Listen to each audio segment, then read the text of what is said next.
હરિઓમ. રામરક્ષાનો અભ્યાસ કરતા આપણે આગળ વધી રહ્યા છીએ. રામરક્ષાનો અભ્યાસ કરતી વખતે જ આપણે જોયું કે શ્રી હનુમાન કિલકમ. આજથી આપણે પ્રવચન શરૂ કરીએ ત્યારે આજનો આપણો જે વિષય છે, જે શ્લોક આવવાનો છે તે કયો છે તો રામરક્ષામ પઠેત પ્રાજ્ઞ પાપગ્નિમ સર્વ કામદામ. અને પછી ત્યાંથી શરૂ થાય છે તે રક્ષા કવચ. શિરો મેં રાઘવ પાતું. આ બધી સુરક્ષાની ચાવી, આનું આખું રહસ્ય, આ વિશ્વના દરેક હલનચલનનું રહસ્ય એટલે આ ચાવી, એટલે આ સાક્ષાત મહાપ્રભુ હનુમંત. અને આજનો દિવસ મહત્વનો છે એટલે કે આજે માઘી પૂર્ણિમા છે. અને આ ભીમરૂપી મહારુદ્ર સ્તોત્ર બરાબર 350 વર્ષ પહેલા આ જ દિવસે માઘી પૂર્ણિમાના દિવસે રામદાસજીએ લખ્યું, રામદાસજીએ વિરચ્યું, તે આજનો આ દિવસ છે. અને બરાબર આજે જ આપણે રામરક્ષામ પઠેત પ્રાજ્ઞની શરૂઆત કરી રહ્યા છીએ. આ સાક્ષાત હનુમંત કે જ્યાં રામ નામનું સ્મરણ ચાલુ છે, જ્યાં રામ નામનું ચિંતન ચાલુ છે, જ્યાં રામ નામનું પઠન ચાલુ છે, ત્યાં તેઓ હંમેશા સર્વકાળ હોય જ છે.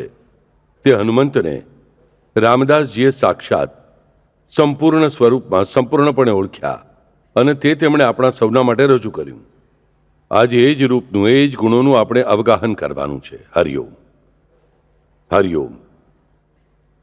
ધ્યાત્વા નીલોત્પલશ્યામમ રામમ રાજીવ લોચનમ જાનકી લક્ષ્મણોપેતમ જટામુકટ મંડિતમ સાસીતૂણ ધનુર્બાણ પાણીમ નક્તમ ચરાંતકમ સ્વલીલયા જગત્રાતુમ આવિર્ભૂતમ અજમ વિભુમ. આવું બધું વર્ણન હોય તેવા રામનું ધ્યાત્વા, રામનું ધ્યાન કરીને રામરક્ષામ પઠેત પ્રાજ્ઞ પાપગ્નિમ સર્વ કામદામ.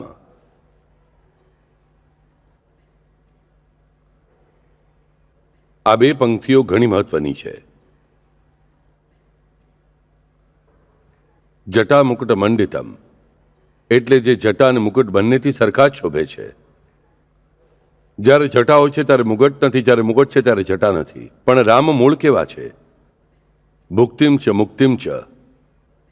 ભુક્તિ અને મુક્તિ બંને સમાનપણે ધારણ કરનારા છે. આપણે ઘોર કષ્ટોધરણ સ્તોત્રમાં માગીએ છીએ ને કે ભુક્તિ અને મુક્તિ બંને આપો. તો ભુક્તિ અને મુક્તિ સમાનપણે જે ધારણ કરનારા રામ છે જટા મુકુટ મંડિતમ. રાજા પણ છે ને યોગી પણ છે. રાજા પણ છે, તપસ્વી પણ છે, તપસ્વી પણ છે, સમ્રાટ પણ છે, કર્તા પણ છે, અકર્તા પણ છે, અન્યથા કર્તુમ પણ છે. આવા પ્રભુ શ્રી રામ અને આવા રામનું ધ્યાન કરીને ધ્યાત્વા રામરક્ષામ પઠેત પ્રાજ્ઞ પાપગ્નિમ સર્વ કામદામ. પ્રાજ્ઞ, પઠેત પ્રાજ્ઞ. આ પ્રાજ્ઞ શબ્દ સૌથી મહત્વનો છે. મનોજવમ મારુત તુલ્ય વેગમ જીતેન્દ્રિયમ બુદ્ધિમતામ વરિષ્ઠમ. હનુમંતનું વર્ણન જ મૂળ રામરક્ષામાં કેવું કર્યું છે તો બુદ્ધિમતામ વરિષ્ઠમ. એટલે આખા વિશ્વમાં ખરા પ્રાજ્ઞ કોણ છે તો એક જ, ફક્ત તેઓ. આપણને રામરક્ષા બોલતી વખતે ખબર હોવી જોઈએ કે આપણે પ્રાજ્ઞ થવું છે. અને જે ઓલરેડી પ્રાજ્ઞ છે તેઓ એક જ છે. અને એટલે આપણે રામરક્ષા કહીએ છીએ એટલે શું કરીએ છીએ તો હનુમંતના પગલે પગલે તેમની પાછળ આગળ વધી રહ્યા છીએ. અને જે પગદંડી હનુમંતની છે તે ક્યારેય ખોટી હોઈ જ ન શકે, તે ક્યારેય ભયકારક હોઈ જ ન શકે, તે ક્યારેય પાપકારક હોઈ જ ન શકે, તે ક્યારેય વિનાશકારક હોઈ જ ન શકે. અને એટલે જ બુદ્ધ કૌશિક ઋષિએ સુંદર શબ્દનો ઉપયોગ કર્યો, પ્રાજ્ઞ. અને તે પ્રાજ્ઞ પોતે જ આગળ એક્સપ્લેન કરે છે, મનોજવમ મારુત તુલ્યમ વેગમ જીતેન્દ્રિયમ બુદ્ધિમતામ વરિષ્ઠમ. બુદ્ધિનો ઉપયોગ કરનારા જે કોઈ છે, બુદ્ધિશાળી જે છે તેનામાં વરિષ્ઠ, આનાથી વરિષ્ઠ કોઈ બુદ્ધિશાળી નથી. એટલે આના જેટલા પ્રાજ્ઞ કોઈ પણ નથી, આના જેટલા પ્રજ્ઞાવાન કોઈ પણ નથી. રામરક્ષામ પઠેત પ્રાજ્ઞ પાપગ્નિમ સર્વ કામદામ. રામરક્ષામ પઠેત પ્રાજ્ઞ પાપગ્નિમ સર્વ કામદામ. રામરક્ષા, પાપગ્નિમ અને સર્વ કામદામ, આ રામરક્ષાના બે વિશેષણો છે. પાપગ્નિમ પાપોનો નાશ કરનારી પાપજ્ઞિમ સર્વ કામદામ, બધી કામના પૂરી કરનારી. તો બાપુ કોઈના મનમાં વિચાર આવ્યો કે ચાલો મારે ખૂન કરવું છે, તે પણ કામના જ છે, કામના પૂરી થશે કે? અહીંયા આપણને સૌથી પહેલાં ખબર હોવી જોઈએ કે કયું કામ તેઓ પૂરું કરશે. જે ધર્મને અનુસરીને છે તે જ, જે પરમેશ્વરી માર્ગને અનુસરીને જે છે તે જ કામ પૂરું થશે. બાકીનું કામ એક કામ છે જ નહીં. અસુર છે, દૈત્ય છે, તેથી તેનો વિનાશ જ કરવામાં આવશે. પણ મારા મનમાં જે પણ સારી કામના હશે, ધર્મ અનુસરીને જે કામના હશે, સર્વ કામદામ, સ્પષ્ટપણે એકદમ સ્પષ્ટપણે આપણે વધુ કૌશિક મુનિ જણાવે છે કે પાપગ્નિમ સર્વ કામદામ રામ રક્ષામ પઠેત પ્રાજ્ઞ, કે સર્વ કામધામ, સર્વ પ્રકારની કામના પૂરી કરનારી અને સર્વ પ્રકારના પાપોનો નાશ કરનારી એવી જે રામરક્ષા છે, તે રામરક્ષાનું પઠન આવા પ્રકારે ધ્યાન કરીને કરવું અથવા કરવામાં આવે છે. કોનાથી? તો જે પ્રાજ્ઞ છે તેનાથી. આ યાદ રાખો. તમે કહેશો બાબુ તો પછી આપણે પ્રાજ્ઞ છીએ કે નહીં, તે કઈ રીતે સમજાશે? નહીં બાળકો, જે મનથી રામરક્ષા બોલવાનો નિશ્ચય કરે છે, ભલે ભૂલ થાય તો પણ તે રામરક્ષા બોલતો રહે છે, તે જ આજે નહીં તો કાલે પ્રાજ્ઞ થશે. એ યાદ રાખો. તે જ સુંદરકાંડ આપણે હવે વાંચવા લીધું છે, મને આનંદ જ છે. તેનામાં એક વાક્ય છે, રામ પોતે જ સુગ્રીવને જણાવે છે કે સુગ્રીવ યાદ રાખ, જે પાપી છે, જે ખરાબ વૃત્તિના લોકો છે, તેઓ મારી સામે આવી જ શકતા નથી. અને તેમનો મહત્વનો ગુણધર્મ એટલે શું? કે તેમને મારું નામ ગમતું નથી, તેમને મારું ગુણવર્ણન ગમતું નથી, તેમને મારી કથા ગમતી નથી. સ્પષ્ટપણે રામ સુગ્રીવને જણાવે છે. પણ અલબત્ત મુંહ મેં રામ બગલ મેં છુરી હોય જ છે. તો મહત્વની વાત એટલે શું? તેમને રામ નામ ગમતું નથી, તેઓ રામ નામનો ઢોંગ કરતા હોય છે.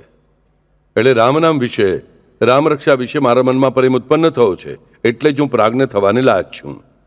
મને પ્રાજ્ઞ નામની આ સ્કૂલમાં એડમિશન મળી ગયું છે જ. પછી આગળ હું તે પરીક્ષામાં પાસ થઈને પ્રાજ્ઞ થઈશ કે નહીં, તે મારા પરિશ્રમ પર નિર્ભર છે. પણ જે રીતે મારા મનમાં કામ્ય કારણ માટે કેમ ન હોય, મારા કોઈ સંકટ નિવારણ માટે કેમ ન હોય, કોઈ પણ કારણ માટે કેમ ન હોય, મારા મનમાં રામરક્ષાનું પઠન કરવાની ઈચ્છા ઉત્પન્ન થઈ, તેનો અર્થ આ પ્રાજ્ઞ નામની શાળામાં મને એડમિશન ચોક્કસ મળી જ ગયું છે. અને આ શાળામાં કોઈ પણ તમારી પાસેથી કંઈ ફી લેતું નથી. તમારે ફક્ત આ શાળામાં નીતિ નિયમથી જવાનું હોય છે. સચરિત્રમાં હેબાડ પણ જણાવે છે ને, કેટલી મધુર ગુરુની આ શાળા, છોટ્યો જનક જનનીનો લગાવ. તેનો અર્થ મા બાપને કાઢી મૂકવાના નથી ગુરુ મળ્યા પછી. પણ જ્યારે આપણે મનથી સદગુરુ તત્વને શરણ જઈએ છીએ, અથવા રામચંદ્રને શરણ જઈએ છીએ, અથવા ગણપતિને કહો, જે કંઈ તમારા ઈષ્ટદેવ છે તેને શરણ જઈએ છીએ, ત્યારે આપણને ખબર હોવી જોઈએ આપણે હંમેશા શું ભૂલ કરીએ છીએ. તો પહેલા બધા, મારી મા, મારા પિતા, મારી પત્ની, મારો પતિ, મારા બાળકો, અને પછી તે ભગવાન. આ બધાના માટે હું ભગવાન ભગવાન કરું છું. અને પાછું તેના માટે આપણે આપણા મનને શું સમજાવીએ છીએ? અરે હું ઘરનો કરતા પુરુષ છું, હું નહીં જોઉં તો મારા બાળકોનું કોણ જોશે? જોવાના તમે જ છો, પ્રશ્ન નથી. પણ તે જોવા માટે તાકાત આપનારા કોણ છે? તે જ છે. બાળકો તમારા 2 છે, 3 છે કે 4 છે, પણ તમને આપ્યા કોણે? આપ્યા એમણે. જો માનવના હાથમાં હોત તો ફક્ત તો નિસંતાન કોઈ રહ્યું જ ન હોત, ક્યારેય રહ્યું ન હોત. એટલું જ નહીં તો તે બધા બાળકોએ મા બાપને સાચવ્યા હોત. બાળકો 10 હશે પણ મા બાપને પૂછતા નહીં હોય તો એવા બાળકોનો ઉપયોગ શું? એટલે મને સમજાવવું જોઈએ કે બાળકો શું, પત્ની શું અથવા પતિ શું, આ જે કંઈ છે તે મારી સંપત્તિ છે, જે હું કમાઉં છું, હું મારા પ્રયત્ન કરવાનો જ, પરિશ્રમ કરવાનો જ, પણ છતાં પણ મને આપનારા તેઓ છે. આનું ભાન જે ક્ષણે છૂટી જાય ને, તે ક્ષણે આપણી અધોગતિ શરૂ થાય છે. યાદ રાખો, આ જ તે અધોગતિ. આનામાં મનુષ્ય વધુને વધુ નીચે નીચે નીચે ડૂબતો જાય છે. આપણે કહીએ છીએ પહેલાં મને મારા ઘરનું જોવા દો, પછી ભગવાનનું જોઈશ. ત્યાં સમજવું કે મારી પીઠ પરથી ભગવાનનો હાથ ચાલ્યો સાથ છોડીને. પરમાત્મા મારી પાછળ ઊભા છે એટલે ઘર મારી સાથે છે. જો પરમાત્મા મારી પાછળ ન હોય તો મારા સગા પણ મારા દુશ્મનો થશે.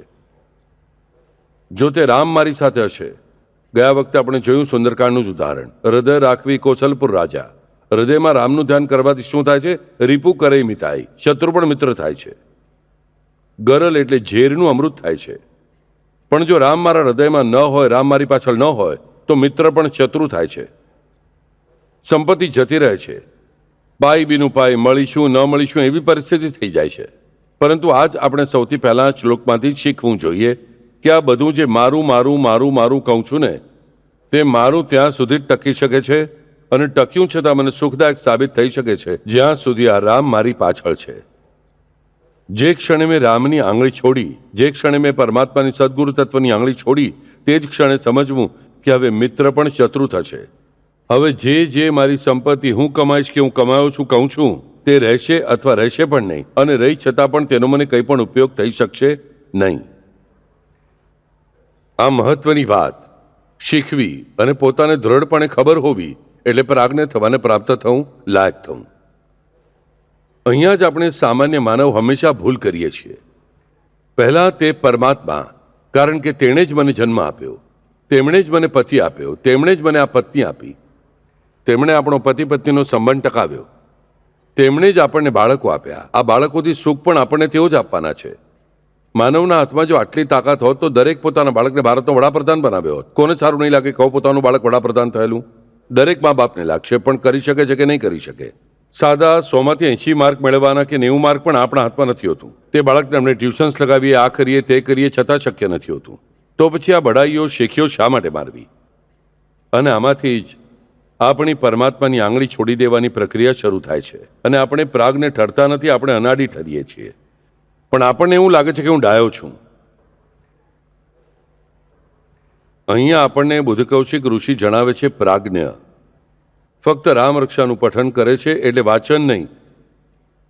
પઠન અને વાંચન આમાં ઘણો ફરક છે. પઠન એટલે ફક્ત જોરથી બોલવું નહીં, પઠન કરવું એટલે ઉચ્ચાર કરવો. કેવો પઠન? આ કેવો ઉચ્ચાર છે? તો જે ચારેય વાણીઓને સ્પર્શી જાય છે તે ઉચ્ચાર. એટલે મારા જેવા સામાન્ય માનવ માટે પૂરા મનથી અને તેનો સાચો ભાવાર્થ સમજીને, હું શબ્દાર્થ કહેતો નથી. આપણને સાસી, તુણ, ધનુર્બાણ, પાણી અત્યાર સુધી અર્થ ખબર નહોતો. આગળ કેટલાક ડિફિકલ્ટ શબ્દ આપણે રામ રક્ષામાં આવશે તેનો અર્થ આપણે ખબર ન હોય, ભાવ ખબર છે પૂરતું છે. એકાદ શ્લોક કહેતી વખતે આપણને તેનો પૂરો અર્થ, શબ્દાર્થ ખબર ન હોય ને, કંઈ પણ બગડતું નથી. તેનો ભાવાર્થ મને સમજાવવો જોઈએ. ભાવાર્થ એટલે શું? સાદી વાત છે, એકદમ કંઈ પણ પ્રોબ્લેમ નહીં. જો તમે સમજો તામિલનાડુમાં ગયા, મરાઠી બોલનારા માણસ છો, તમે તામિલનાડુમાં ગયા, તમને તામિલ ભાષા જરા પણ આવડતી નથી, પણ તમને એટલું તો સમજાય છે કે સામે ઉભેલો મનુષ્ય તમને મારવા દોડી રહ્યો છે, ઝઘડો કરી રહ્યો છે, ગાળો દઈ રહ્યો છે, કે તમને હા હું તમને મદદ કરીશ કહી રહ્યો છે. તેની ભાષા ન સમજાય છતાં પણ એટલું સમજાય છે. આજે સમજાવું છે ને તે એટલે ભાવાર્થ. યાદ રાખો, એક વૃદ્ધ બસ સ્ટોપ પર ઉભેલી છોકરીને અરે દીકરી દીકરી દીકરી કહીને પીઠ પર હાથ ફેરવે છે. તે છોકરીને બરાબર સમજાય છે કે આ વૃદ્ધ દાદાજી છે કે વૃદ્ધ લંપટ છે. આ ભાવાર્થ. તેની ભાષા કેવી છે? મારી દીકરી છે, મારી દીકરી છે, મારી દીકરી છે. પણ ભાવ જો દીકરીનો હશે તો તે છોકરીને બરાબર સમજાય છે કે આ ભાવ કોઈ વૃદ્ધ લંપટનો નથી પણ દાદાજીનો છે. કે આ દાદાનો ભાવની બુઢા લંપટનો છે. કેમ સમજાય છે? તો હાથના સ્પર્શથી સમજાય છે. આ વાત એટલે ભાવાર્થ. શબ્દોનો અર્થ પરથી કંઈ સમજાતું નથી. યાદ રાખો, શબ્દ ખૂબ ફસાવનારા છે. ભાવાર્થ એટલે મને ખબર હોવી જોઈએ કે પઠન કરવું એટલે શું. તો કોઈ પણ જે હું કરું છું તે ભાવાર્થ સાથે પઠન કરવું. શ્લોક કહેતી વખતે તેના જેટલા અર્થ મને સમજાય છે શબ્દ, બસ એટલા મને પૂરતા છે. વળી કોઈ આપણને બાપુ જેવા સમજાવીને કહો તો સારી વાત છે, પણ હું ખાલી દૂધમાંથી પોરા કાઢતા નહીં બેસું, એ ધ્યાનમાં રાખો. હું ઘણીવાર લોકો જોઉં છું પોસ્ટમોર્ટમ કરતા રહે છે. કોઈ પણ ગ્રંથ પર એટલી ચર્ચા વિચારણા થતી રહે છે કે તેનો મૂળ અર્થ જ પતી જાય છે. મને કહો, એક સાદી વાત છે. સમજો કે તમે તમારા ઘરે ગયા, અથવા કોઈના ઘરે ગયા, અથવા તો હોટેલમાં ગયા, અને તમે કહું કે ભાઈ અમુક અમુક પદાર્થ આપ હોટેલમાં, અથવા પોતાની માતાને કહું, કોઈ બાળક કે મને ભાત અને શાક આપ, જમવાનું પીરસ, અથવા પતિએ પત્નીને કહ્યું, અથવા તો પોતાની માને અથવા કોઈ કૂક હશે તેને કહ્યું. તમને ખૂબ ભૂખ લાગી છે, તમે ઘરે જઈને બેઠા, તમારી સામે થાળી લાવીને પીરસવામાં આવી, તમારા માટે પાટલો મૂકવામાં આવ્યો બેસવા માટે. હવે આપણે પાટલો લેતા ટેબલ પર ગમે તેમ બેસીએ છીએ, પણ ઠીક છે, પાટલા પર તમને બેસાડ્યા, સામે થાળી રાખી, બાજુમાં સરસ સુંદર રંગોળી બનાવવાની શરૂઆત કરી. રંગોળી બનાવી રહ્યા છે, અગરબત્તી લગાવી રહ્યા છે, ધૂપ કરી રહ્યા છે. અડધો કલાક ગયો. ત્યાર પછી જે રસોઈ કરનારી માં છે, પત્ની છે, તે આવીને બેઠી સામે, અથવા રસોઈ આવીને બેઠો, કહ્યું કે હવે મેં તમારા માટે જે જલેબી કરી છે, સરસ દાળ ભાત કર્યા છે, અથવા સરસ કઢી કરી છે, અથવા પકવાન કર્યું છે, અથવા મિષ્ટાન કર્યું છે, અથવા વળી કંઈ કર્યું છે, અને આ બધું હું તમને જમવા માટે પીરસવાની છું. પણ તે પહેલાં હું તમને રેસીપી સમજાવીને કહું છું કે મેં કેવી રીતે કર્યું.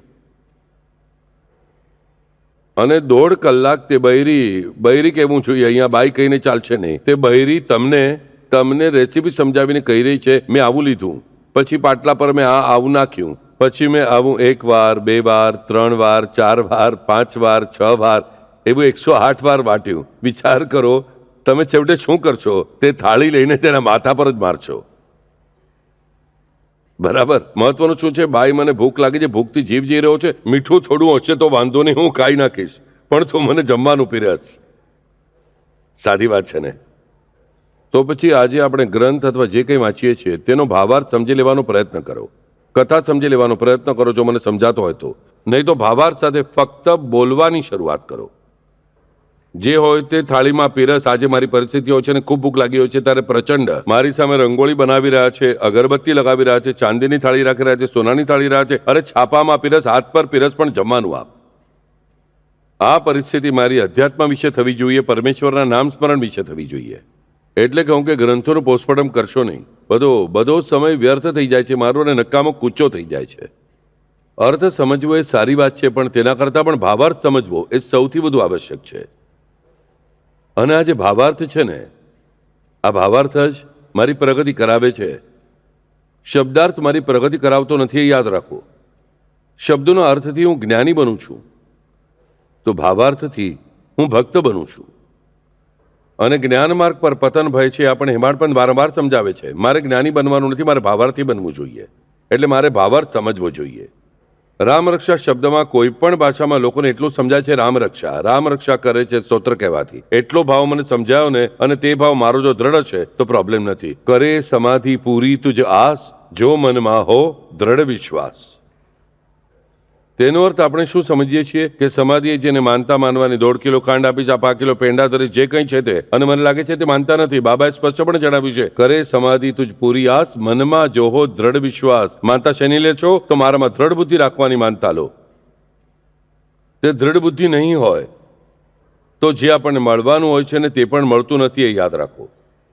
ઘણીવાર લોકો સાથે એવું બને છે, પરમેશ્વરે નક્કી કર્યું હોય છે તમને આટલું મોટું ડોલચું ભરીને આપવાનું, પણ આપણે આપણી દ્રઢ બુદ્ધિ ન હોવાને કારણે એ મોટું ડોલચું ભરીને તેમની પાસેથી લઈ જ શકતા નથી. પછી આપણા હાથમાં માંડ 2 મુઠ્ઠી પર કંઈક આવે છે. પછી આપણે આપણા ભાગ્યને દોષ આપતા રહીએ છીએ. ભાગ્યને નહીં, કર્મને દોષ આપો બાળકો, આપણી કૃતિને દોષ આપો કે પરમાત્મા ખરેખર મને મોટું આપવા બેઠેલા છે. ભરજરી શાલ હું આપવા બેઠો છું, તમે માત્ર ચિંથરા ચોરો છો. કેમ ચિંથરા ચોરવાનો પ્રયત્ન કરો છો? ચિંથરા ચોરશો નહીં. આ શબ્દાર્થ જે છે ને, તેમનો ઉપયોગ કેટલો? તેટલા જ પૂરતો. વ્યવહારિક દુનિયામાં જીવવા પૂરતો, અધ્યાત્મના પ્રદેશમાં પગ નાખવા પૂરતો. કાલે મને સમજો, કોઈ શબ્દનો અર્થ સમજાતો નથી, મારે સમજી લેવો આવશ્યક છે, સારી વાત છે, પણ તે શબ્દ છળ કરતા આગળ જવું, તેના પર ફક્ત તર્ક કુતર્ક કરતા રહેવું, વાદ વિવાદ કરવો, આનાથી મને કંઈ પણ મળતું નથી. કારણ કે ભાવ આ પરમેશ્વરનું સ્વરૂપ છે, અર્થ આ પરમેશ્વરનું સ્વરૂપ નથી. આપણે સમજવું જોઈએ. ભાવ એ જ દેવ. એકનાથજી આપણે સ્પષ્ટ શબ્દોમાં કહ્યું છે, અર્થ એ જ દેવ. જણાવ્યું છે શું કોઈએ પણ જણાવ્યું નથી. હવે તમે કહેશો, બાપુ આવું કેવી રીતે? આપણે બધા મોટા મોટા ગ્રંથોમાં વાંચીએ છીએ કે પરમેશ્વર જ્ઞાન સ્વરૂપ છે. બરાબર છે, પરમેશ્વર જ્ઞાન સ્વરૂપ છે, એટલે આ શબ્દનો અર્થ જ સમજાતો નથી. આ શબ્દનો અર્થ સમજાતો નથી એટલે ભાવાર્થ તો જરા પણ નથી સમજાતો. પરમેશ્વર જ્ઞાન સ્વરૂપ છે એટલે તેમને પ્રત્યેક ક્ષણે પ્રત્યેક વાતનું જ્ઞાન હોય જ છે, એટલે તેઓ જ્ઞાન સ્વરૂપ છે. તેઓ જ્ઞાન સ્વરૂપ છે એટલે તેમનું જ્ઞાન માર્ગથી મેળવી જ નથી શકતો. હજી સુધી એક પણ એવો જીવ થયો નથી કે જેણે જ્ઞાન માર્ગથી ભગવાનને હાંસલ કરી લીધા હોય, પ્રાપ્ત કરી લીધા હોય. એક પણ જીવ નથી. જે કોઈ જ્ઞાન માર્ગમાંથી પ્રવાસ કરતો ગયો હોય તે પણ છેવટે જ્ઞાનના એક છેડા પર પહોંચ્યા પછી ભક્તિ માર્ગ પર વળ્યો નહીં. એક તો પતન ભય અથવા મોક્ષ છે. મોક્ષ હોવાને કારણે કંઈ રહેતું જ નથી. મોક્ષ એકવાર પ્રાપ્ત થયો કે રહ્યું શું? મને જ્ઞાન થયું, મને પરમાત્મા દેખાયા, આનો આનંદ કરવા માટે તમે રહેતા જ નથી. બધું પૂરું થઈ ગયું. આ યાદ રાખો. આપણે મોટા મોક્ષની વાતો કરીએ છીએ, આપણને મોક્ષ એટલે કંઈ સમજાતું નહીં. મોક્ષ એટલે શું? આ મોક્ષ એટલે ન હોવું, કંઈ પણ ન હોવું. એટલે જે જ્ઞાનીને તેઓ દેખાયા, ખરેખરું તેમનું સ્વરૂપ દેખાયું, છતાં તે દેખાયું એ સમજવા માટે તે રહ્યા જ નહીં. એટલે વિચાર કરો, તમને સારું સરસ જમવાનું આપેલું છે અને જમતી વખતે તમને એનેસ્થેસિયા આપ્યો. તમને સમજાશે કે શું જમો છો તે એક તો જમી જ નહીં શકાય, તો પછી કરવું શું પડશે? નાકમાંથી નળી નાખવી પડશે. નાકમાંથી જમવાનું તમને નાખ્યું સમજો, પાતળું કરીને અથવા કંઈ રગડો કરી તેનો, તમને તેનો સ્વાદ સમજાશે નહીં. અથવા કાલે સમજો તમને કોઈએ કહ્યું કે સ્વાદિષ્ટ પદાર્થ છે, પણ તે સ્વાદિષ્ટ પદાર્થ તમારે તમારા મોંએથી ખાવાનો નથી, તો નાકમાંથી નળી નાખીને નળીમાંથી અમે બધું અંદર નાખતા જઈશું. ગમે તે રસ કહો, આમરસ કહો, દૂધ કહો, શ્રીખંડ કહો, કંઈ કરીને આપણે આપીશું. તમને તેનાથી શું પ્રાપ્ત થયું? કંઈ પણ નહીં. આપણને સમજાવવું જોઈએ મોક્ષ એટલે શું? કંઈ પણ ન હોવું એટલે મોક્ષ. એટલે કંઈ પણ ન હોવામાં તે ભગવાન કેવા છે? એમને જોતા જ તમે નાશ પામેલા છો સંપૂર્ણપણે. ફક્ત દેહ જ નથી નાશ પામ્યો, પણ બધું જ નાશ પામ્યું છે, અસ્તિત્વ જ નષ્ટ થયું. તો પછી આનંદ કયો? આનંદ નથી જ. આનંદ વિરહિત સ્થિતિ એટલે મોક્ષ આપણને સમજાવવું જોઈએ. એટલે બધા સંત જણાવે છે કે મોક્ષની મુક્તિની પાછળ લાગો, સાયુજ્ય મુક્તિ, સામીપ્ય મુક્તિ, સાલોક્ય મુક્તિ, આ મુક્તિઓની પાછળ લાગો. અને એટલે પરમેશ્વર જ્ઞાન સ્વરૂપ છે માન્ય, પણ જ્ઞાન સ્વરૂપ એટલે એનો અર્થ શું? તેઓ જ્ઞાનનો આખો સાગર છે જ, પરંતુ તેઓ જ્ઞાન સ્વરૂપ છે એટલે શું? તેઓ પોતે જ જ્ઞાન છે. તેઓ પોતે જ જ્ઞાતા પણ છે અને જ્ઞેય પણ છે. તેઓ પોતે જ પોતાને જાણે છે અને એટલે તેઓ બધાને જાણે છે. અને એટલે આપણને શ્રુતિ વચન જણાવે છે કે તેમને એકલાને જે જાણે છે તે આપોઆપ બધું જાણે જ છે. એકેને જ્ઞાત્વા, કે તે એકને જ જાણે છે, તે આખા વિશ્વને આપોઆપ જાણે જ છે. કારણ કે તેને ખબર હોય છે કે પરમેશ્વર જ્ઞાન સ્વરૂપ છે. એટલે શું? તો થતી દરેક વાતનું જ્ઞાન તેમને છે જ. અને આ જે જાણે છે તે પ્રાજ્ઞ. પરમેશ્વર જ્ઞાન સ્વરૂપ છે, આ જે જાણે છે તે પ્રાજ્ઞ. તમે કહેશો બાપુ જાણવાનું છે કેવી રીતે? મારો દ્રઢ નિશ્ચય હોવો. મને પહેલાના આટલા બધા સંતોએ જણાવ્યું છે કે પરમેશ્વરને બધું જ સમજાય છે. તમે પરમેશ્વરથી કંઈ પણ છુપાવી શકતા નથી. આ જે જાણે છે ને તે પ્રાજ્ઞ છે, યાદ રાખો. અને આ જે જાણતો નથી તે અજ્ઞ છે. આપણે અજ્ઞ બનીને રાવણના માર્ગ પર જવાનું કે પ્રાજ્ઞ બનીને હનુમંતના માર્ગ પરથી જવાનું નિશ્ચય આપણો છે. આવા પ્રાજ્ઞ એટલે જે જ્ઞાન સ્વરૂપ પરમેશ્વર છે, જે પરમ પુરુષ છે, જે પરબ્રહ્મ છે, તેને જાણે છે. કેવા? તો તેઓ બધું જાણે છે. આ જે જાણે છે તે પ્રાજ્ઞ છે. બાકી કોઈ પણ પ્રાજ્ઞ નથી. બાકી કોઈ પણ પ્રાજ્ઞ નથી. મોટા પંડિત છે એટલે પ્રાજ્ઞ નથી. પંડિત લોકો ઘટપટ અમુક અમુક જાત જાતની વાતો કરતા રહે છે, પણ કોઈ પણ ગ્રંથ તમે ખોલો આધ્યાત્મનો, તેમાં તમને 4-5 ઘટ અને તે પછી ઘટાકાશ તે ફૂટ્યો કે તેના ઠીકરા, તે ઠીકરાઓનું સ્વરૂપ, એક મીઠાની ઢીંગલી, તે ચાલી છે નાવા સમુદ્રમાં કે તે ઓગળી ગઈ. પણ આપણને તે ઉદાહરણો પરથી કંઈ સમજાતું નથી. વિચાર કરો, હમણાં જમવાની વાત કરી તે પ્રમાણે જમવાની રેસીપી સાંભળીને જેમ પેટ ભરાતું નથી, એટલે મને આખી રેસીપી બુક, એનું શું નામ છે તે બધું મને વાંચીને બતાવ્યું. મેં મોઢી કરી લીધું, તેનાથી મારી ભૂખ ભાંગે છે? નહીં.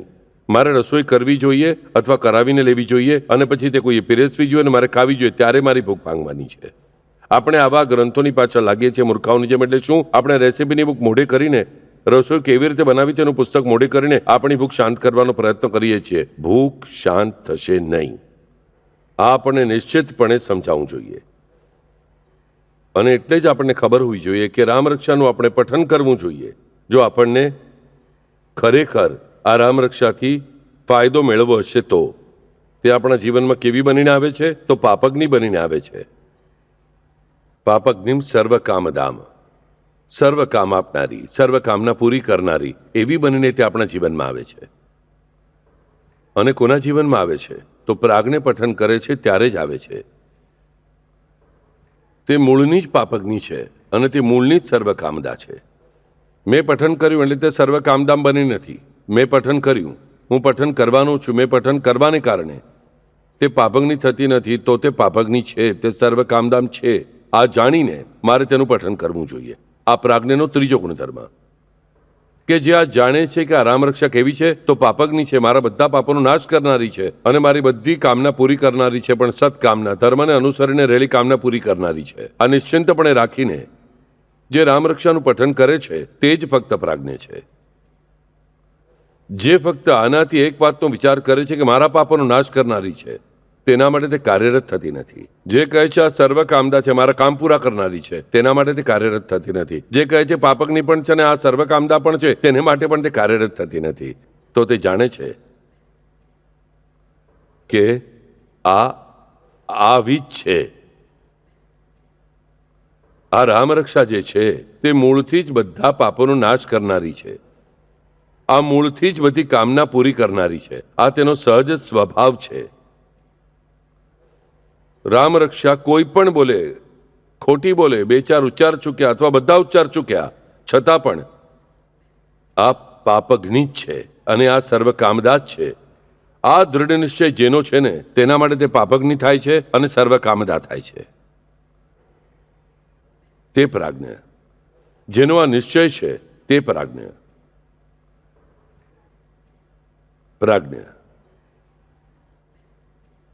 આપણે હંમેશા એક વિચાર કરીએ છીએ મનમાં.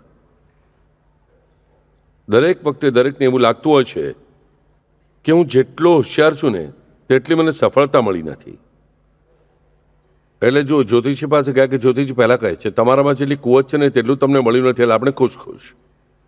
પણ આ જનરલ સાયકોલોજી છે. આપણે જે વિચાર કરીએ છીએ કે મને મારી હોશિયારી અનુસાર કંઈ મળ્યું નથી, આ જે સમજે છે તે અજ્ઞ. અને જે આ જાણે છે કે મારી કેપેસિટી ખરેખર સારી છે, જે મને મળ્યું તેના કરતાં હું વધુ મેળવી શકતો હતો પણ મને મળ્યું નહીં, તેનું શું કારણ છે તેનો અભ્યાસ કરીશ અને આના કરતાં વધારે સારું મેળવીશ, તે પ્રાજ્ઞ. જે આ વિચાર કરે છે કે મને મારી કેપેસિટી કરતાં ખૂબ ઓછું મળ્યું તે અનાડી, અજ્ઞ.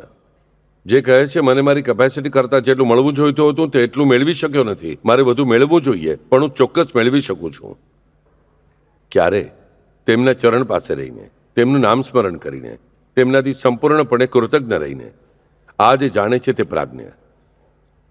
કારણ કે છેવટે યાદ રાખો બાળકો, દુનિયાને તમે લાખ ઓળખી, ઉપયોગ શું? તમારે ઓળખવાની ફક્ત બે જ વાત. એક, પહેલા પોતાને અને બીજું આ પરમેશ્વરને.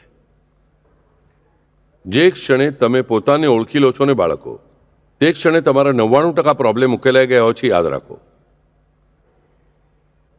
જે ક્ષણે તમે પરમેશ્વરને ઓળખવા લાગો છો તે ક્ષણે તમારા બધા જ પ્રોબ્લેમ ઉકેલાઈ ગયા હોય છે. મારું વાક્ય ફરીથી કહું છું, થોડું ડિફિકલ્ટ વાક્ય છે એટલે જણાવું છું કે જે ક્ષણે તમે પોતાને ઓળખવા લાગો છો તે ક્ષણે તમારા 99% પ્રોબ્લેમ ઉકેલાઈ ગયા હોય છે. જે ક્ષણે તમે પરમેશ્વરને ઓળખવાની શરૂઆત કરો છો તે ક્ષણે તમારા બધા પ્રોબ્લેમ ઉકેલાઈ ગયા હોય છે. કારણ કે હું હંમેશા કયું વાક્ય કહું છું તમને કે 99% અને 100%માં સૌથી મોટું અંતર છે. આપણને કેવું ભાઈ, ભૌતિક દ્રષ્ટિથી ખબર છે 1 થી 2 માઇલ જેટલું અંતર છે તેટલું જ 2 થી 3 છે, 3 થી 4માં છે, તેટલું જ 10 થી 11માં છે, તેટલું 40 થી 41માં છે, તેટલું 90 થી 91માં છે, તેટલું જ 99 થી 100માં છે. પણ આધ્યાત્મિક પ્રવાસમાં, જીવનના પ્રવાસમાં એવું નથી.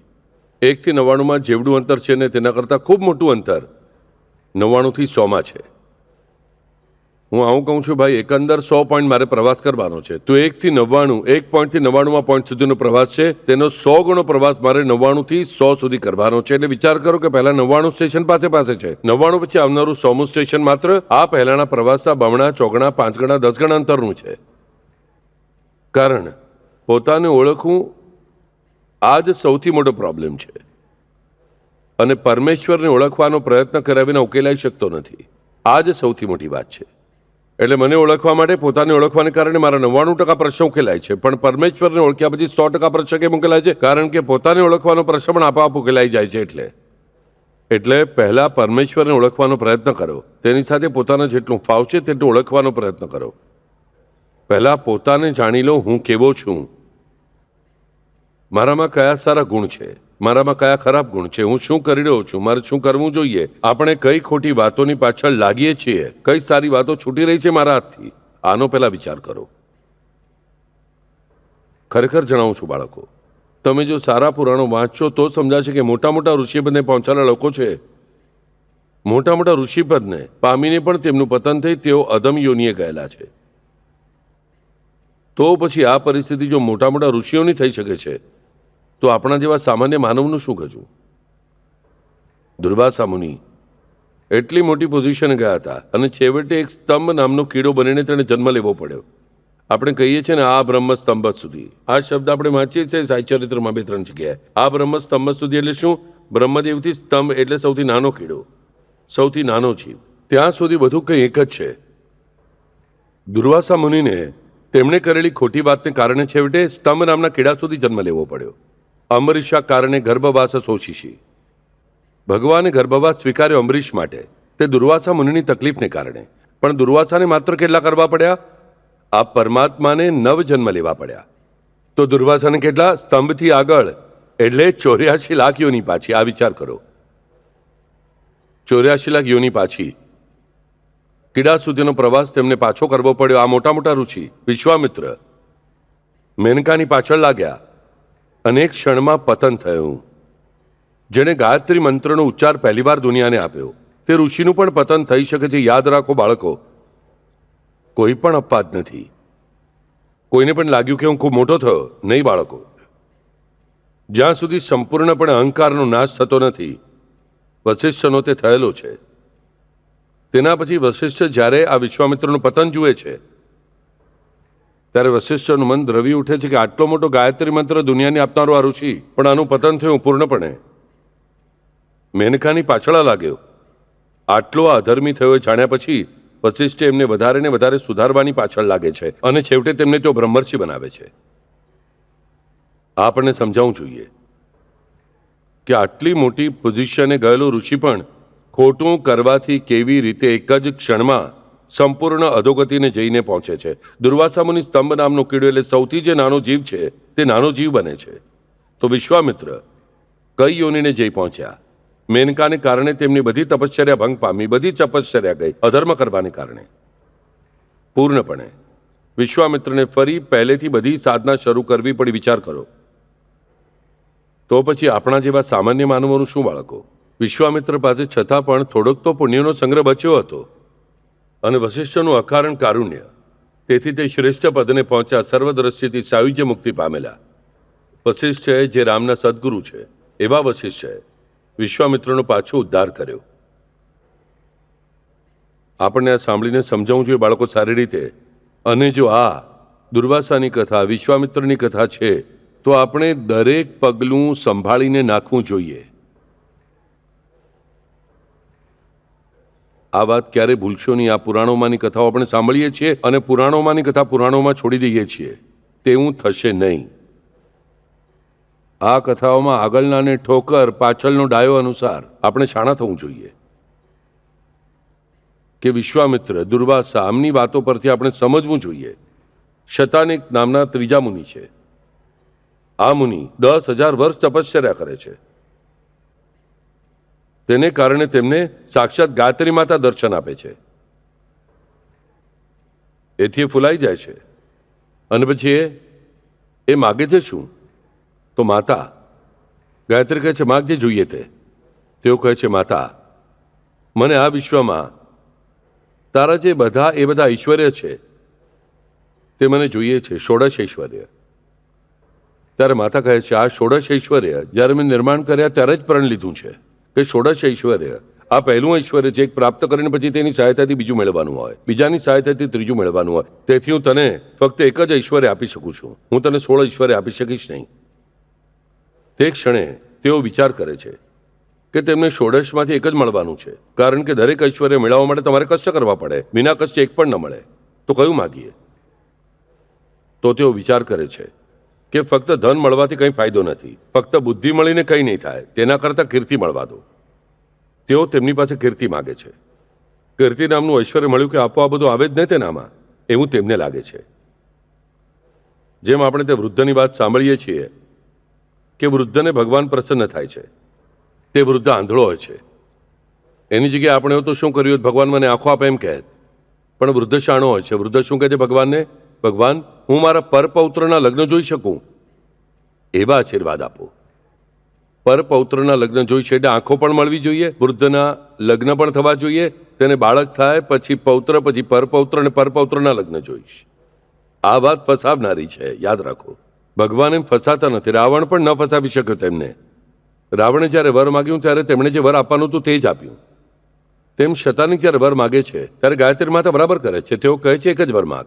એક જ ઐશ્વર્ય હું આપી શકું છું, કીર્તિ. પણ તે કીર્તિને કારણે ચડી જઈને પછી આ જે ઉન્માદ માંડે છે તેને કારણે તેઓ વધુને વધુ ઐશ્વર્ય ભેગા કરવાની પાછળ લાગે છે. અને છેવટે પરિસ્થિતિ એવી થાય છે કે તેને કારણે તેના પાપનો સંગ્રહ એટલો થાય છે કે તેને કારણે તેને આ કીર્તિ નામનું ઐશ્વર્ય તેને શાપ ઠરે છે. કારણ કે કીર્તિ એટલે સત્કીર્તિ પણ અને અપકીર્તિ પણ. આ સમજાવવું જોઈએ. દેવીએ કહ્યું નથી કે ફક્ત સત્કીર્તિ જ થશે. તેમણે શું માગ્યું? કીર્તિ નામનું ઐશ્વર્ય. એટલે ખૂબ લોકોને ખબર હશે તમારા વિશે, પણ શું સારું કે ખરાબ એ દેવીએ છુપાવ્યું. આ તારે તાર કર્મથી મેળવાનું છે. વિચાર કરો, ફક્ત ગલીમાં તમને લોકો ઓળખે છે, 10 માણસો તમને ઓળખે છે અને તમારાથી કોઈ ભૂલ થઈ તો 10 માણસો જ એ જાણશે. તમે ઘર છોડીને મુંબઈમાં બીજે રહેવા ગયા તો ત્યાં તમને કોઈ ઓળખશે નહીં. પણ જો તમને 10 લાખ માણસો ઓળખે છે મુંબઈના, તો મુંબઈમાં તમે ક્યાંક પણ ગયા તો જો કંઈ પાપકર્મ કર્યું છે તો જે તમારા તરફ આંગળી બતાવશે ને કે આજ પેલો આજ પેલો. કીર્તિ, કીર્તિની જેટલી સારી બાજુ છે તેટલી જ ખરાબ બાજુ પણ જે સમજી લો. આ શતાનીનું બરાબર તે જ થાય છે. કીર્તિ તો દેવી આપે છે અને સારી જ કીર્તિ આપે છે, પણ તે સારી કીર્તિને કારણે તેનું માન સન્માન જે લોકોમાં વધે છે, દબદબો વધે છે, તેનો ઉપયોગ કરીને તે કરે છે શું? તો તે બાકીના બધા ઐશ્વર્ય ખેંચીને ઝૂંટવીને લેવા માટે જુએ છે. અને પછી તેનાથી તેની સત્કીર્તિ ન થતાં તેની અપકીર્તિ થવાની શરૂઆત થાય છે. એટલે બાકીના ઐશ્વર્યો મેળવવું દૂર જ રહ્યું. હાથમાં આવેલું ઐશ્વર્ય પણ કેવી રીતે ગુમાવી દીધું જુઓ. અને પછી તે અપકીર્તિની સાથે આ બાકીના પાપોના સમૂહને કારણે આ શતાનિકની બધી તપશ્ચર્યાનું પુણ્ય વ્યર્થ જાય છે. અને પછી તેને સંતાપ થાય છે. તેઓ ગુસ્સે થાય છે. કોના પર? તો ગાયત્રી માતા પર. તે મને આવું કેવું વર આપ્યું? તે મને કેમ જાગૃત ન કર્યો? તેણે સ્પષ્ટ જણાવ્યું હતું કે દરેક ઐશ્વર્ય તને કષ્ટથી મેળવવું જોઈએ. પરમેશ્વરના ચરણ પાસે નત રહીને કરવું જોઈએ, ન તો મસ્તક થઈને કરવું, મેળવવું જોઈએ. તું જે ઉન્મત્ત થયો છે, બોલ, જે ક્ષણે તને આ કીર્તિ મળવાની શરૂઆત થઈ તે ક્ષણથી તે એકવાર પણ મારું મનથી સ્મરણ કર્યું છે કે નથી કર્યું? ત્યારે શતાનિકની બુદ્ધિ ઠેકાણે આવે છે કે ખરેખર જે ક્ષણથી મેં આ કીર્તિનું વર નહીં પણ શાપ માંગી લીધો તે ક્ષણથી મેં આ ભગવતીનું એકવાર પણ સ્મરણ કર્યું નથી. તે ક્ષણથી. અને જુઓ કેટલી આ ગાયત્રી માતા દયાળુ છે. તેઓ ફરી દર્શન આપે છે. શતાનિકનું પુણ્ય ન હોવા છતાં, તપસ્યા ન હોવા છતાં પાછું તેની સાથે બોલે છે. તેને કહે છે પાછું એક વર માંગ. તારી કંઈ તપસ્યા નથી, પણ તને હું કર્જ આપું છું. હું તને એક વર આપું છું, મારા પ્રેમથી વર આપું છું, માંગી લે. હવે અહીંયા શતાનિકે શું માગવું જોઈતું હતું? માતા, તું મને સારી બુદ્ધિ આપ કે જેને કારણે મારું આચરણ શુદ્ધ રહે, મારું આચરણ સારું રહે, મને અહંકાર થાય નહીં. અને તે પછી જે કંઈ ઈશ્વરે તારે મને આપવું હશે તેટલું જ મને જોઈએ છે. જે જે મારા માટે ઉચિત તે તું આપીશ નિશ્ચિત. મને ખબર હોવી જોઈએ. પણ ત્યારે પણ શતાનિકની જીભ બળતી નથી માગવા માટે. શતાનિક હવે બધું શાણો સમજવા લાગ્યો છે પોતાને, કે વાંધો નહીં, કે હજી પણ મારી પાસે એક ચાન્સ છે. તે ગાયત્રી માતાને શું કહે છે? હે ગાયત્રી માતા, મને હવે એવું વર જોઈએ છે કે મારે પાછું વર માગવાની જરૂર ન પડે. લો, તેને લાગ્યું કે મેં દેવીને ગુગલી નાખી. અરે તેમને કોણ ગુગલી નાખી શકવાનું છે? તેને ખરેખર પેલા વૃદ્ધની જેમ જ કર્યું ને કે પરપૌત્રના લગ્ન જો આંધળા વૃદ્ધે વર માગ્યું. આ વાત કીર્તનકારોએ લોકોને રમૂજ તરીકે જણાવવા પૂરતી જ છે. ભગવાન એમ ફસાશે ને યાદ રાખો. આવ્યું ધ્યાનમાં? પરંતુ અહીંયા માત્ર આને શું વર માગ્યું? કે મારે પાછું વર માગવું પડે નહીં એવું વર આપ. ગાયત્રી માતા કહે છે તથાસ્તુ, તથાસ્તુ. અને છતાં પણ માતા તેને ખૂબ બુદ્ધિમત્તા પ્રદાન કરે છે. પણ કુમતિ નિવાર સુમતિ કે સંગી, આ તે ભૂલી જાય છે. તે બુદ્ધિમત્તાનો ઉપયોગ, બુદ્ધિમત્તા આવ્યા બાદ અલબત્ત જ તેને દરેક વાત સરળતાથી શક્ય થવા લાગે છે. કોઈ પણ વાત તે આમ સહજતાથી ઉકેલી શકે છે. કોઈ પણ વાત તે કરી શકે છે. હવે તે સ્વકષ્ટથી ધન કમાઈ રહ્યો છે, કીર્તિ કમાઈ રહ્યો છે, માન કમાઈ રહ્યો છે, બળ કમાઈ રહ્યો છે, આરોગ્ય કમાઈ રહ્યો છે. આ બુદ્ધિ છે તેની પાસે, પણ માત્ર આ બુદ્ધિનો ઉપયોગ તે પાછો ગાયત્રી માતાને કમાવવા માટે કરતો નથી. અને હવે તેને ગાયત્રી માતાની આવશ્યકતા નથી. અને હવે પરમાત્માની આવશ્યકતા જ નથી. હવે મારે વર માંગવાની આવશ્યકતા નથી. અને જ્યાં સુધી વર માંગવાની જરૂર નથી તો પછી મને પરમેશ્વરની જરૂર નથી. પરમેશ્વરનું સ્મરણ તૂટ્યું તે ક્ષણે સુમતિની કુમતિ થવાની શરૂઆત થાય છે. અને પછી પરિસ્થિતિ એવી થાય છે કે હવે તેણે જ વર માગી લીધું છે કે મારે પાછું વર માગવાની જરૂર રહે જ નહીં. તેથી હવે આનાથી આગળ આ ક્યારેય વર માગી જ નહીં શકે. આ ક્યારેય તપશ્ચર્યા કરી નથી શકતો. અને આ જીવ શતાનિક મુનિ જ અને આ બધા ભોગ ભોગવવા માટે દ્રોણાચાર્યના પેટે જન્મ લે છે. અને અશ્વત્થામા બનીને તે આજે પણ ભટકી રહ્યો છે. કપાળ પરનો ઘા તેવો જ લઈને, વહેતો ઘા લઈને કોઈ મારા ઘા પર તેલ નાખશે કે? ચિરંજીવીપણાનો શાપ પ્રાપ્ત કરીને યાદ રાખો, ચિરંજીવ છે તેને મૃત્યુ નથી, તેને માંદગી પણ નથી, પણ કપાળ પરનો વહેતો ઘા લઈને તેના પર કોઈ તેલ નાખશે કે? દ્રૌપદી જેટલી જ પતિવ્રતા સ્ત્રીએ જો તેના ઘામાં તેલ નાખ્યું તો જ એક દિવસ પૂરતો તે ઘા શાંત થઈ શકે, નહીં તો નહીં. આ અશ્વત્થામા એટલે કે આ શતાનિક મુનિનો પુનર્જન્મ. તે શતાનિક હોવા છતાં શ્રાપ ભોગવી રહ્યો છે, યાદ રાખો. શું મેળવ્યું એણે મને કહો. આ વાત પરથી આપણને, અશ્વત્થામાની વાત પરથી આપણે દરેકને ખબર છે, આ પુનર્જન્મની વાત પણ ખબર છે. આપણને સમજાવવું જોઈએ બાળકો. પરમાત્મા પાસેથી એવું વર માગ્યું કે મારે પાછું વર માગવું ન પડે. છતાં પણ જો આપણે તેને ભૂલીએ તો અશ્વત્થામા થવાનો સમય આવે છે. વહેતો ઘા કપાળ પર લઈને તેનો તે મણી કાઢી લીધો છે દ્રૌપદી, બરાબર? અને તે ઘા અને તે મણી તેના અંગનો અવિભાજ્ય ઘટક છે. અને તે કાઢતા જ એને અસહ્ય વેદના છે અને તેમાંથી લોહી અને પરુ વહેતું રહે છે. અને આવી પરિસ્થિતિમાં તે તેલ માગતો ફરે છે. 2500 કરતાં વધુ વર્ષ થઈ ગયા ઘટનાને, તો પણ શતાનિકનો જખમ એ જ છે. હજી દુર્વાસા પ્રાણીઓનીમાં આગળ આગળ ચાલી જ રહ્યા છે, બધા ભોગ ભોગવતા. આપણને આ વાતો સારી રીતે સમજાવી જોઈએ. વિશ્વામિત્ર જેવો કે જેણે ગાયત્રી મંત્રનો ઉચ્ચાર કરીને દુનિયાને આપ્યો, તે પણ જે ક્ષણે ખોટા મોહની પાછળ લાગ્યો તે ક્ષણે તેનું અધપતન થયું. પરંતુ છતાં પણ તેણે કરેલી તપશ્ચર્યા અને તેણે કરેલું પાપ આનામાં બેલેન્સ હતું. વિશ્વામિત્ર વશિષ્ઠને શત્રુ માનતો હતો. વશિષ્ઠે વિશ્વામિત્રને ક્યારેય શત્રુ માન્યો નહીં. તેમણે વિશ્વામિત્રનો ઉદ્ધાર જ કર્યો. આ ખરું સદગુરુ તત્વ, યાદ રાખો. તો પછી આપણે સમજાવવું જોઈએ બાળકો, આપણા જેવા સામાન્ય માણસે શું કરવું જોઈએ. આપણને મોટા મોટા પંડિત, ઘટપટાદિ, જ્ઞાન, બ્રહ્મ, માયા વગેરે સમજાતું નથી ને કંઈ બગડતું નથી. એટલું જ સમજાવવું જોઈએ કે આટલા મોટા મોટા પદને પહોંચેલા ઋષિમુનિ પણ એક ક્ષણમાં માટીના ઢગલાની જેમ તૂટી પડે છે. તો પછી આપણે સામાન્ય માણસોનું શું? આપણે આ રામરક્ષાનું પઠન કરવું જ જોઈએ. આપણે આ રામ નામનું પઠન કરવું જ જોઈએ. નકામી બડાઈઓ મારીને ચાલશે નહીં બાળકો. આ મેં કર્યું કહેવાથી બાળકો, આ જવાબદારી સંપૂર્ણપણે તમારા માથા પર આવે છે, યાદ રાખો. સંપૂર્ણપણે. સંકટની ક્ષણે જેવું પરમેશ્વરનું નામ ફટ દઈને આવે છે ને, તેવું જ આનંદની ક્ષણોમાં પણ પહેલા તેમનું જ નામ આવવું જોઈએ. અને જ્યારે આનંદ પણ નથી અને દુઃખ પણ નથી, તે સમય પણ તેમનું જ નામ વચ્ચે વચ્ચે પણ યાદ આવવું જ જોઈએ, કૃતજ્ઞતાપૂર્વક. મેં કર્યું એટલે આ મેળવ્યું, મેં કર્યું એટલે આ મળવાનું છે, એનો શું સંબંધ? આ વૃત્તિ ક્યારે અંગે બાંધશો નહીં. ઋષિઓનું પણ તેનાથી સારું થયું નથી, તો આપણા સામાન્ય માણસોનું શું સારું થવાનું, આનો વિચાર કરો. તેમની પાસે 10,000 અને 40,000 વર્ષોની તપશ્ચર્યાઓ હતી. તેમને 84 લાખ યોનિઓમાંથી પાછો પ્રવાસ કરવો પડી રહ્યો છે. શતાનિક જેવો ઋષિ, જેને અશ્વત્થામાનો જન્મ લઈને તે વહેતો ઘા લઈને આ કળિયુગમાં સંચાર કરવો પડી રહ્યો છે, વિચાર કરો. તો પછી આપણા જેવા સામાન્ય માનવીની શું વાત હશે? ક્યારે આ વાતોની પાછળ લાગશો નહીં. આ વાતો હું તમને ડરાવવા માટે નથી કહી રહ્યો બાળકો, એ યાદ રાખો. આ તમને એટલા માટે જ કહું છું કે ક્યારેય પરમાત્માને ભૂલશો નહીં. હું કંઈ પણ કરતો હું, છતાં દરેક વાત તેઓ જાણે જ છે, એ તમે જાણો. અને એટલે તેમનું સ્મરણ સતત કરતા રહો. સતત એટલે તેનો અર્થ 24 કલાક કરવાની કંઈ આવશ્યકતા નથી. આપણે સામાન્ય માણસો છીએ, આપણે સંસારી માણસો છીએ. આપણે આપણા બાળક માટે કરીશું જ. માં કહે છે હું જ મારા બાળકને જમવાનું કરી જ પીરસીશ. બાપ કહે છે હું જ મારા બાળક માટે પૈસા કમાઈને તેની સ્કૂલની ફી આપીશ. માત્ર આ તાકાત આપનાર મને તેઓ છે, હું પોતે આ કરી શકતો નથી. આ મને સારી રીતે સમજાવવું જોઈએ.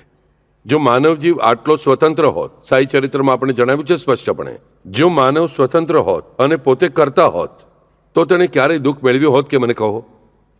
દુઃખ આપણા ભાગમાં ક્યારે આવી જ ન શક્યો હોત. હું પોતે કરતા છું, એટલે મારું સુખ જ પસંદ કરીશ. હું દુઃખ ક્યારે પસંદ જ નહીં કરું. હું એવી રચના કરીશ કે દુઃખ મારા ભાગ્યમાં આવી જ ન શકે. પણ દુઃખ આપણી પાછળ પાછળ દોડતું આવે છે. આપણે ના કહેતા હોઈએ છતાં આવે છે. તેનો અર્થ જ શું? હું સ્વવશ નથી. અને પછી મને ખબર હોવી જોઈએ કે આ બધું કોના હાથમાં છે? તેમના હાથમાં છે. પણ હું કરું છું, હું કરું છું, હું કરું છું. આ અહંકાર જેની પાસે નથી તે જ પ્રાગને યાદ રાખો. મેં તે દિવસે એડીએમમાં જણાવ્યું કે મારી પસંદગીની પંક્તિઓ છે. તેમાંથી એક પંક્તિ એટલે કઈ? કર્મ ફક્ત હું કરનારો, કર્મ ફક્ત હું કરનારો, સમર્થ હરિગુરુ ફળ દેનારો.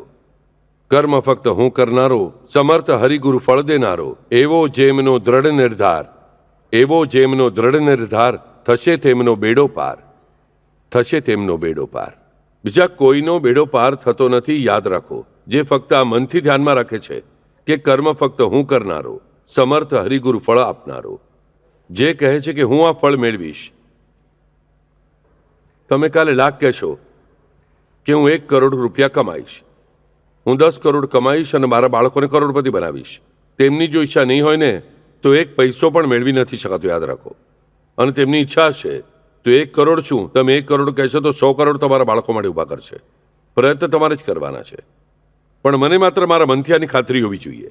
તમને લાગશે કે મારા બાળકને ડૉક્ટર કરવો છે, પણ હું નથી કરવાનો. હું તેના માટે કર્મ કરવાનો છું. તેનું ફળ માત્ર તે જ આપવાના છે. આ મને ખબર હોવી જોઈએ. આ જે જાણે છે ને તે પ્રાજ્ઞ. જો ઘણા ડૉક્ટરોના પ્રિસ્ક્રિપ્શન લેટર પર લખેલું હોય છે આઈ ટ્રીટ, હી ક્યોર્સ. એ ખરા ડૉક્ટર, મને ખબર છે, હું મનથી જણાવું છું તમને. આ મારા પિતાજીનું તત્વજ્ઞાન હતું. મારા પિતાજી જે પરેલમાં રહેતા લોકો અહીંયા બેઠા છે તેમને ખબર હશે. મારા પિતાજી 49 વર્ષ પ્રેક્ટિસ કરી પરેલ ગામમાં. અત્યંત પ્રેમ હતો લોકોને તેમના પર. બાળક થાય છે કે લોકો આવીને તેમના પગ પર મૂકતા. આમનું તત્વજ્ઞાન હંમેશા આ જ એક રહેતું. તેઓ વધારે કંઈ આસ્તિક નહોતા, પણ મનથી માત્ર જાણતા કે દવા હું આપું છું, પણ દવાને અસર કોણ આપે છે? તેઓ આપે છે. આઈ ટ્રીટ, હી ક્યોર્સ. એટલે મારા પિતાના હાથને ખરેખર જશગુણ હતો. હું તમને એક વાત કહું છું. એક દિવસ હું તેમના દવાખાના પાસેથી પસાર થઈ રહ્યો હતો. મને ખૂબ ઘોંઘાટ સંભળાયો. જોઉં છું તો એક માણસે મારા પિતાજી હાથ પકડીને ખેંચી રહ્યા હતા દવાખાનાની બહાર. વિચાર કરો, ડૉક્ટરના દવાખાનાનો પ્રસંગ. હાથ પકડીને ખેંચી લાવી રહ્યા છે અને ઉપરથી 2-4 ફટકા મારી રહ્યા છે. અને તેની સાથે તેની માતા હતી. હું તે માણસને ઓળખતો હતો, સામે જ રહેતો. તેની મા અને પત્ની બોલી રહ્યા છે, ડૉક્ટર તેને મારો, ટોકો, પણ દવા આપો. આ માણસો કોઈ ગરીબ નહોતા, અશિક્ષિત પણ નહોતા. સરકારી બેંકમાં નોકરી હતો એ માણસ. પત્ની સ્કૂલમાં શિક્ષિકા હતી. માણસ પણ સ્કૂલમાં વાઇસ પ્રિન્સિપલ હતી. મેં પૂછ્યું, પિતાજીને શું થયું? જઈને રોક્યા. પૂછ્યું, શું થયું? આ મૂર્ખ જો, આટલી સુંદર પત્ની છે, આટલી સારી માં છે, બાળકો છે, અને દારૂ પીને આવે છે. અને હવે જુઓ બધાને ક્યાં કરે છે, એસિડિટી થઈ છે, હવે અલ્સર થયું છે. મેં કહ્યું, પાછો દારૂ પીધો તો દવાની થપ્પડ મારીશ. આજે મને તેની પત્નીએ કહ્યું, ગઈકાલે પાછો દારૂ પીધો, એટલે મેં ઠોક્યો. વિચાર કરો, આ પ્રેમ હતો. અને મા અને પત્ની પછી પિતાજી મળવા આવ્યા. ડૉક્ટર, આગલી વાર આજની ભૂલ પાછી કરશો નહીં. શું? આગલી વાર એને ચપ્પલથી મારજો. આ પ્રેમ કેમ મળી રહ્યો હતો તેમને? આઈ ટ્રીટ, હી ક્યોર્સ. આ જેનું તત્વજ્ઞાન છે ને તે ડૉક્ટરને હાથગુણ હોય છે, યાદ રાખો. આપણે આ ઉદાહરણ પરથી આ જ શીખવું જોઈએ કે દુનિયામાં જીવતી વખતે આપણે એવું જીવવું જોઈએ. એટલે આપણે કોઈને ઠોકી કાઢવું જોઈએ મારા પિતાની જેમ, એમ નહીં. તે વયસ્ક 70 વર્ષના ગૃહસ્થ હતા. તેમનો તે અધિકાર હતો. પેઢીઓથી તેમણે ઘરના લોકોને જોયા હતા અને હાથ નીચે સાચવ્યા હતા. અને ફેમિલી ફિઝિશિયન તરીકે નહીં તો ફેમિલી પર્સન તરીકે સાચવ્યા હતા. આપણને એવું જીવતા આવડવું જોઈએ બાળકો. હું કરનારો છું, હું કરનારો છું, હું કરનારો છું. આ વૃત્તિ પહેલાં છોડી દો. કર્મ ફક્ત હું કરનારો, સમર્થ હરિગુરુ ફળ દેનારો. એવો જેનો દ્રઢ નિર્ધાર, તેનો થશે બેડો પાર. સાઈ ચરિત્ર આપણે વાંચીએ છીએ. હું મનથી જણાવું છું, આ સુંદર પંક્તિઓ છે. જો કદાચ તમે આખું સાઈ ચરિત્ર નથી વાંચ્યું, પણ એવી પંક્તિઓ સંગ્રહ કરીને વાંચીને કે જે આપણા જીવનમાં ખરો ભાવાર્થ ભરે. આ ખરો ભાવાર્થ છે જીવનનો. મારે જીવન કેવી રીતે જીવવું, આનું એક લીટીમાં કરેલું અત્યંત સુંદર માર્ગદર્શન. અત્યંત સુંદર માર્ગદર્શન કે કર્મ ફક્ત હું કરનારો, કર્મ ફક્ત હું કરનારો, સમર્થ હરિગુરુ ફળ આપનારો. ગુરુ નથી કહ્યું, હરિગુરુ. તે પરમેશ્વર, તે આદિગુરુ, સદગુરુ દત્તાત્રેય. એટલે તે હરિગુરુ, સમર્થ હરિગુરુ ફળ આપનારો. એવો જેનો દ્રઢ નિર્ધાર, થશે તેનો બેડો પાર. બાકી કોઈનો બેડો પાર થતો નથી. એટલે તેઓ ડૂબે છે ભવસાગરમાં. આ જે નિર્ધાર કરે છે તેમનું જ માત્ર જહાજ ન ડૂબતા, તૂટેલું હશે, ગળતું હશે, તેના વજન કરતા ઓછા વજનનું હશે, છતાં તે તેને તારવીને લઈ જાય છે. આ આપણને સમજાવવું જોઈએ. આ જે જાણે છે તે પ્રાજ્ઞ, કારણ કે આ જે જાણે છે ને તે જ રામરક્ષાનું પઠન કરે છે, એટલે જ તેના પાપોનો નાશ થાય છે અને તેની જ બધી સારી કામના પૂરી કરવામાં આવે છે. એટલે શું તે સુખી થાય છે. અને પછી રામરક્ષાનું કવચ શરૂ થાય છે. અહીંયા રામરક્ષાનું કવચ જે સાક્ષાત હનુમાનજી, શિરો મે રાઘવ પાતુ. અને અહીંયા રહસ્ય જણાવું છું બાળકો. યાદ રાખો, આ કહેતી વખતે પોતાના માથાને હાથ લગાડશો નહીં. અર્થ તે જ છે કે શિરો મે રાઘવ પાતુ, એટલે રાઘવ મારા શિરનું રક્ષણ કરો અથવા રાઘવ મારા શિરનું રક્ષણ કરે છે નહીં. આ કહેતી વખતે રામનું મસ્તક ધ્યાનમાં લાવો.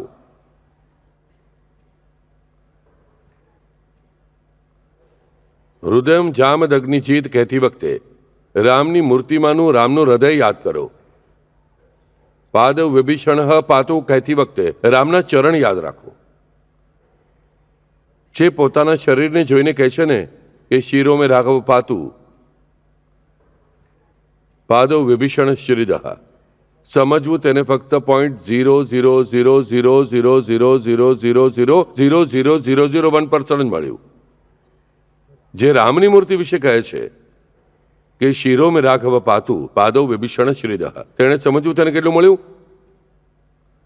અનંત અનંત અનંત અનંત અનંત, ન પૂરું થનારું. આપવું એક મારા સરકારનું. સાંઈનાથે સ્પષ્ટપણે જણાવ્યું, આપવું કોનું? તો આપવું એક મારા સરકારનું. સાંઈબાબાની સરકાર. સાંઈબાબા જેને ગુરુ માનતા હતા, સાંઈબાબા જેને પરબ્રહ્મ માનતા હતા, તે દત્તગુરુ. તેમનું જ ફક્ત આપવું છે, યાદ રાખો. બાકી કોઈનું નહીં. બાકીનું આપેલું ફટ દઈને પૂરું થઈ જાય છે. એટલે રામરક્ષા બોલતી વખતે મારી અપેક્ષા શું છે?